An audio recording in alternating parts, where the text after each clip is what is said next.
అదే RTV app వార్తల్ని క్షణాల్లో చదివే అవకాశం ఉంటుంది. ఒక న్యూస్ పేపర్, ఒక టెలివిజన్ ఛానల్ మీ చేతుల్లో ఎప్పుడూ ఉంటాయి. Welcome to RTV. నేను మీ గయాజ్ని. నెల్లూరు జిల్లాలో వైసీపీలో గందరగోళం ఏర్పడి ఉంది. అయితే ప్రధాన నాయకులు అలకపోనడం, అదేవిధంగా మైనార్టీకి టికెట్ ఇవ్వడం, అనిల్ ఇప్పించాడని ఒక వర్గము అలకపోనడం, అదేవిధంగా దీని మీద పెద్ద చర్చ అయితే జరుగుతుంది.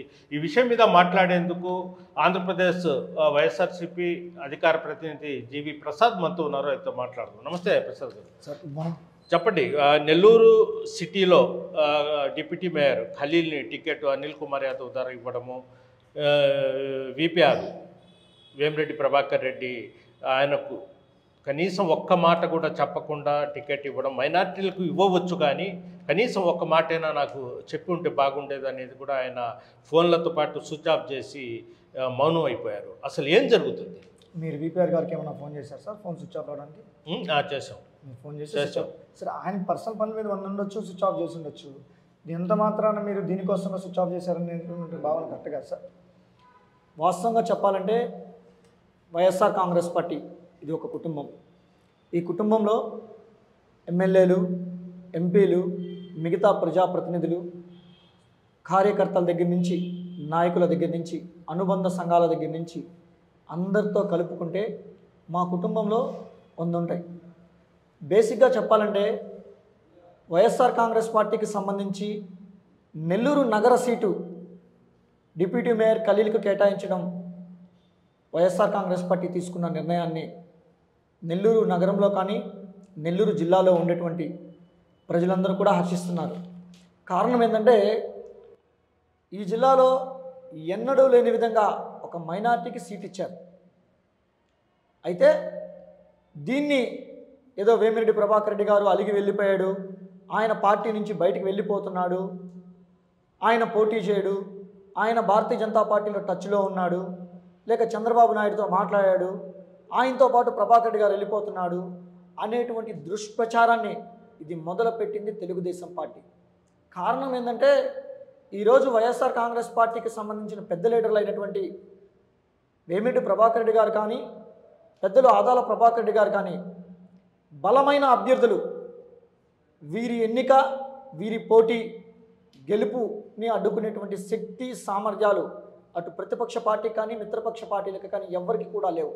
అయితే దీన్ని ఏదో ఒక రూపంలో అడ్డుకోవాలి అనేటువంటి ఒక ఆలోచనతో వైఎస్ఆర్ కాంగ్రెస్ పార్టీ మీద బురద జల్లాలి అనేటువంటి ఒక అభిప్రాయంతో ఈరోజు చాప కింద నీరులాగా కొంతమంది వ్యక్తులను పెట్టించి దుష్ప్రచారం మొదలుపెట్టింది తెలుగుదేశం పార్టీ. నెల్లూరు జిల్లాలో ఉండేటువంటి కొంతమంది తెలుగుదేశం పార్టీ నాయకులు పని కట్టుకొని అదే పనిలో ఉన్నారు సార్.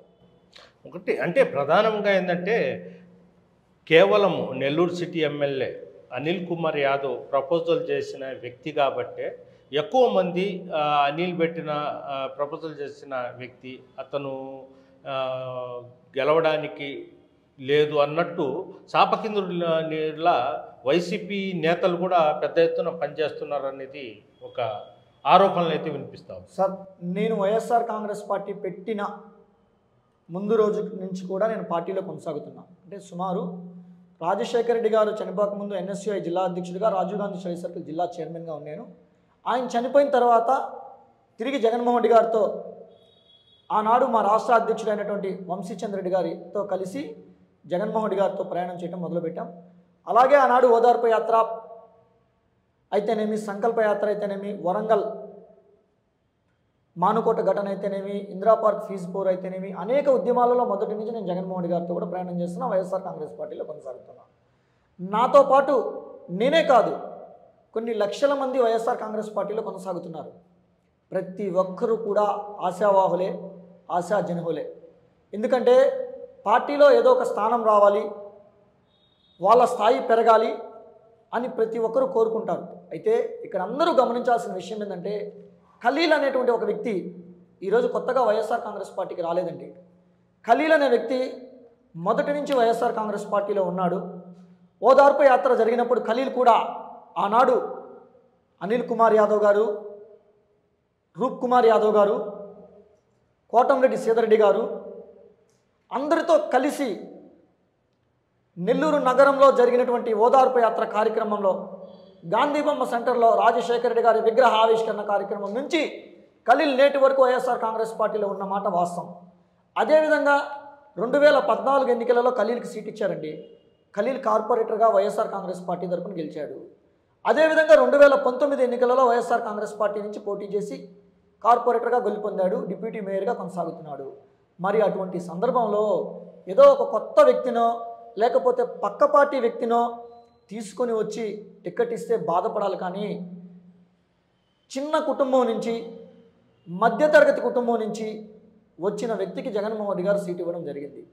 అయితే ఇక్కడ వాస్తవం ఏంటంటే పార్లమెంట్ సభ్యులుగా వేమిరెడ్డి ప్రభాకర్ రెడ్డి గారు పెద్దలు పోటీ చేస్తామని చెప్పిన తర్వాత ఆయనతో కూడా ఒక మాట సంప్రదించి చేసి ఉంటే బాగుంటుంది అనేది పార్టీలో ఉండేటువంటి ఒక వర్గం భావిస్తున్న మాట వాస్తవం సార్.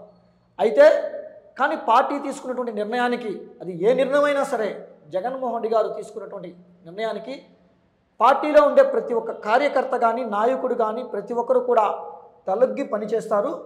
నెల్లూరు నగరంలో మైనార్టీకి సీట్ ఇచ్చినా కూడా అందరూ కూడా గట్టిగా పనిచేసి టికెట్ రాలేదు అనేటువంటి భావన బాధతో ఉన్నవాళ్ళు కూడా పార్టీ అధికారంలోకి రావాలి మళ్ళీ తిరిగి అనే ఉద్దేశంతో ఖలీల్ని అధిక మెజార్టీతో గెలిపించుకునే దానికోసంగా వైఎస్ఆర్ కాంగ్రెస్ పార్టీలో ఉన్న ప్రతి కార్యకర్త కానీ ప్రతి నాయకుడు కూడా పనిచేయడం జరుగుతుంది.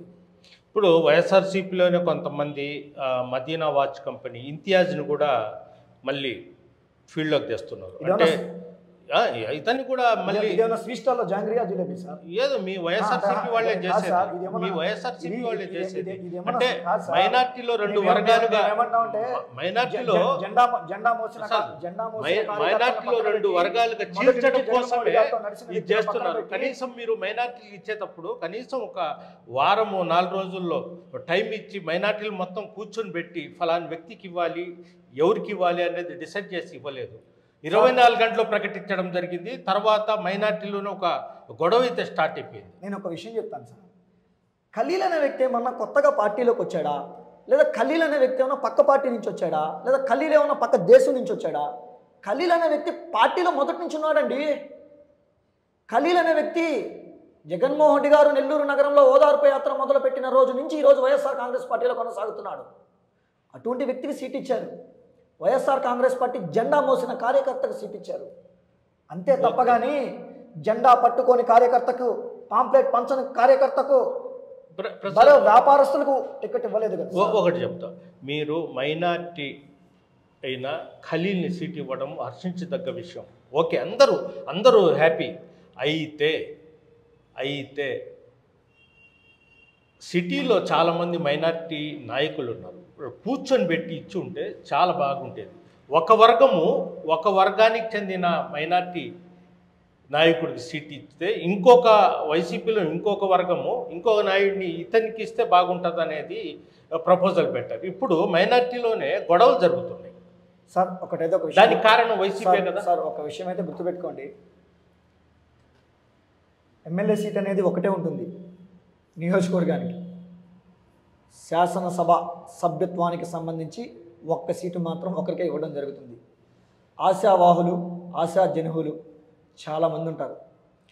అందరం గుర్తుంచుకుందాం, జగన్మోహన్ రెడ్డి గారు అనే వ్యక్తి 2014లో ఎమ్మెల్యే టికెట్లు కానీ ఇవ్వకుండా కానీ ఉండి ఉంటే ఈరోజు ఈ నెల్లూరు నగరంలో,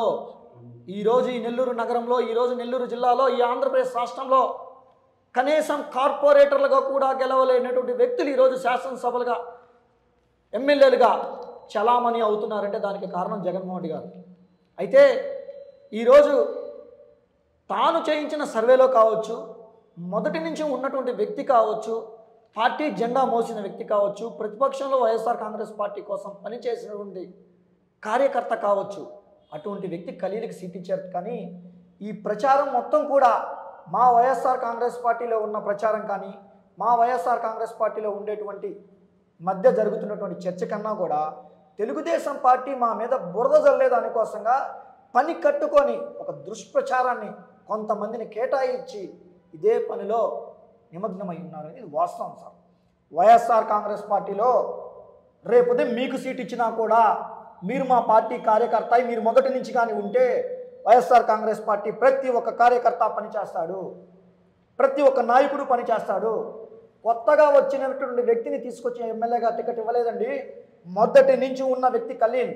అయితే ఆ రోజు టికెట్ ఇచ్చే సందర్భంలో ఎవరితో చర్చించినా చర్చించకపోయినా పెద్దలు పార్లమెంట్ సభ్యులైనటువంటి వేమిరెడ్డి ప్రభాకర్ రెడ్డి గారితో ఒక మాట, ఎందుకంటే ఆయన పార్లమెంట్ అభ్యర్థిగా పోటీ చేస్తున్నాడు కాబట్టి ఆయనకు ఒక విషయాన్ని చెప్పి ఉంటే బాగుంటుంది అనేది కార్యకర్తల్లో కానీ పార్టీలో ఉండేటువంటి కొంత నాయకత్వంలో కానీ ఒక ఆలోచన ఉంది.